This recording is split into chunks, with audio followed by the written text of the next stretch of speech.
შემდეგ ვიდეო გაკვეთილი ისევ სისტემის ჩვენს ნებაზე მორგებას დავუთმოთ. მოკლედ ვიტყვი, რომ ამ სისტემამ გაკვეთილში მე მინდოდა მეჩვენებინა, როგორ შეგვეცვალა სტარტზე სახელი, ანუ ვიცით რომ გვაქვს სტარტი და შესაძლებელია, როგორც ამას აწერი აქვს სიმბოლოების სტარტი, ეს არ არის ნახატზე მემაგრებული ციფრები. ანუ მას შესაძლებელია მათი შეცვლა.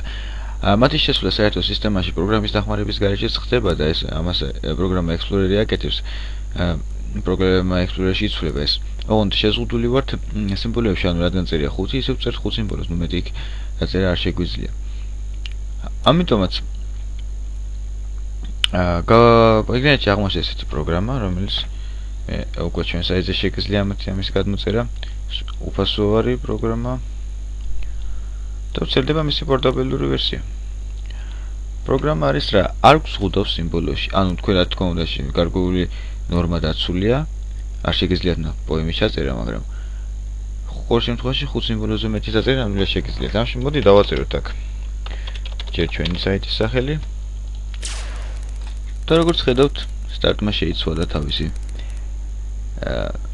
გამოსახულება. ეს ფუნქციას არ შეიცვლის არანაირად, ის სტარტი იქნება, უბრალოდ შეიცვალა ვიზუალური მხარე. და შეგვიძლია ისევ დავუბრუნოთ თავის ძველ დროს. ნუ რა თქმა უნდა თუ სურვილი გაქვთ თუ არა და შეგვიძლია რაც გაგვიხარდება ის დავახატოთ.